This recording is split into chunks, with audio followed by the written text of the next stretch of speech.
Since its inception in 2010, OpenStack has become one of the biggest open source projects in existence, and it's the software behind more and more private enterprise clouds, as well as cloud services. OpenStack Foundation Executive Director Jonathan Bryce ran the public cloud at Rackspace and has been involved in OpenStack from the very beginning. At the OpenStack Silicon Valley 2014 conference, we asked him about cooperation in the OpenStack community, how the platform has been maturing, and what challenges and opportunities lie ahead for OpenStack.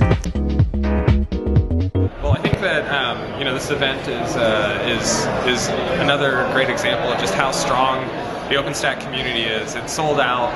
They had to cut off registrations about a week early, and it's packed if you wander around here. And it's also, I think, a really fantastic example of just how our community works. There have been all sorts of interesting debates and dialogues today, and it's really an open conversation and an open exchange of ideas, and it's something where people throw their idea in there, and sometimes it sticks, sometimes it doesn't, but that's really important for our community overall. This is a great event to have that happen.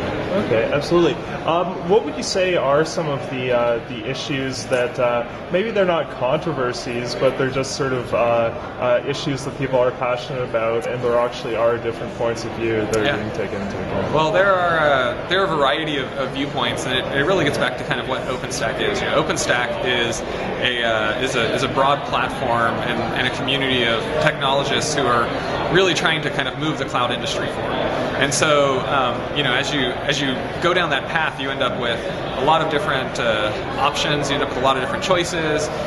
We have obviously kind of basic compute and storage and networking services in OpenStack, but we also have higher level networking services like load balancing. We have database services. We have Hadoop services, and there are a lot of different areas that it touches.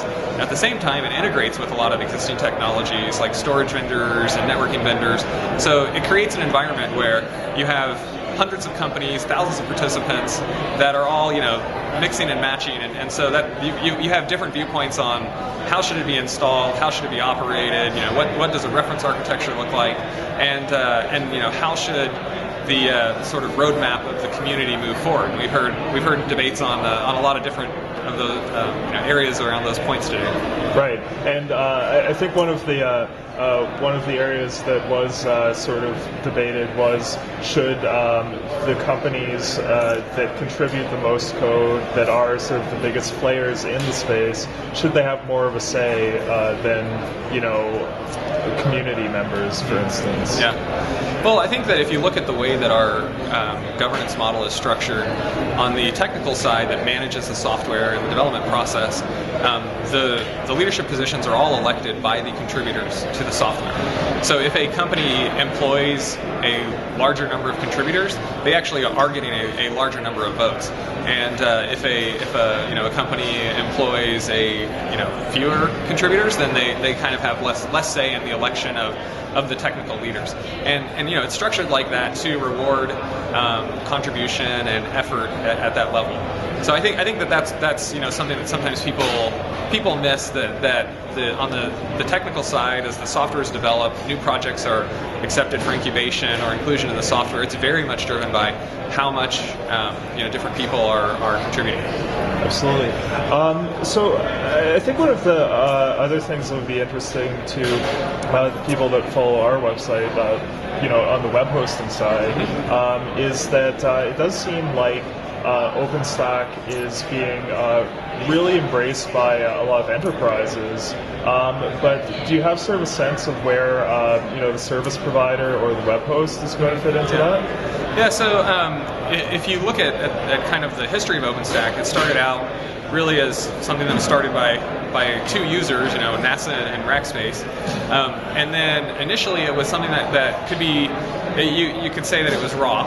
It was brand new technology, and it took a pretty big investment in terms of staff and resources to get it up and running. And so we actually had service providers were really kind of the first people that were willing to invest that, because they had the businesses that could benefit from it.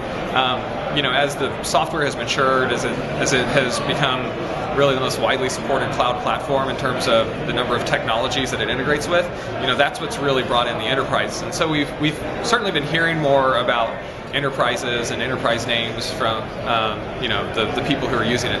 But the service provider side of it is actually still very active. So I mean, we've definitely seen an uptick outside of the U.S. in the number of service providers that have started deploying clouds based on OpenStack, and I think it's been really interesting to see the motivation behind it. In some cases, it's data sovereignty. That's definitely a big issue in Europe. We have service provider clouds in Germany and France and Italy and Eastern Europe. And they don't like the Patriot Act. They don't want their data to ever sit in a data center on U.S. soil, and they don't want it to be controlled by a U.S. company. And so that's a piece of it. And then in some cases it's more about kind of a regional business angle, and the organizations there like to work with someone local who knows the language, who knows kind of how they do business. But what has been interesting to hear from these service providers is they really like how OpenStack is basically allowing them to be able to enter this market and compete in a way that it would be very, very hard for them to do. It would be impossible for them to build this technology on their own. Absolutely. Well, I mean, it's essentially using a similar technology to, the likes of these web scale companies like Google and Microsoft and stuff. I mean, they're allowed to do it. They get access to the exact same software that HP and Rackspace and Intel and others are running, and it's a big benefit. Yeah, for sure. So, anyways, sort of going forward though, in terms of where OpenStack will be in a few years, I'm wondering sort of. It is only 4. I mean, that isn't very old in real time, but there are sort of some significant issues, I guess, that are sort of springing up at this sort of age, this sort of level of maturity, and I'm wondering if you could sort of tell me some of those. Well, I think that if you look at kind of the core older components of OpenStack, those are very solid and very mature and have been deployed widely at scale. But the OpenStack community moves very quickly and is really driving a lot of innovation in the cloud industry.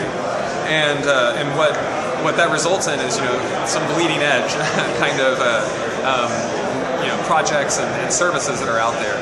And sometimes the hype gets ahead of the reality on things like software-defined networking, and we've had a software-defined networking project for over 2 years now, and really just now in kind of 2014 is when we're seeing large-scale production software-defined networking deployments. I think sometimes you get into that cycle where people get really excited about a technology, and then it always takes a little while for it to get some early adopters, get fully baked, shake the bugs out. But I think the thing that is just really exciting about OpenStack overall is how it is constantly moving ahead and pushing ahead. One of the new areas that's kind of an extension off of software-defined networking is NFV, Network Function Virtualization. And this ties into telco service providers and telco operators around the world who are looking to modernize their infrastructure, the way that they provide voice services, data services, messaging services, and at the core of a lot of that, they need an orchestration system like OpenStack. So a lot of them have gotten involved and are kind of helping to solve some of those problems for the telco industry inside of OpenStack. And these are technologies that people are sort of working on, within a community mindset. And exactly. There's a working group inside of OpenStack that's focused on NFV, and it includes vendors like Huawei and Ericsson and Cisco, as well as telco operators like AT&T, Deutsche Telekom, Swisscom, Orange, and others that are some of the largest telcos in the world. Okay. Well, so I guess the final sort of thing I want to ask you is sort of where do you think OpenStack is going to be in the next few years? How big do you think it can get? Yeah, I mean it's certainly grown faster than I think any of us expected when we kicked it off, and so it's next to impossible to predict where it might be, in a few years. But I think if you look at the trends, what we've seen is cloud in general has had much more rapid adoption in the U.S. than outside of the U.S. we're starting to see that pick up in Europe and Asia and Australia, and I think that one of the trends is going to be that the international nature of it is just going to become more and more and more of an important part of the community. I think the other thing that we're seeing is how people are taking the OpenStack kind of core cloud platform, compute, storage, and networking, and extending it and adding a lot of value onto that. And so that's what I'm really excited is to see the apps that developers are going to build using those basic building blocks. And I think those are the things that we can't even really imagine what people are going to be doing over the next few years. But to me, that's the most exciting thing, to see the innovation that we're going to enable on top of those core building blocks.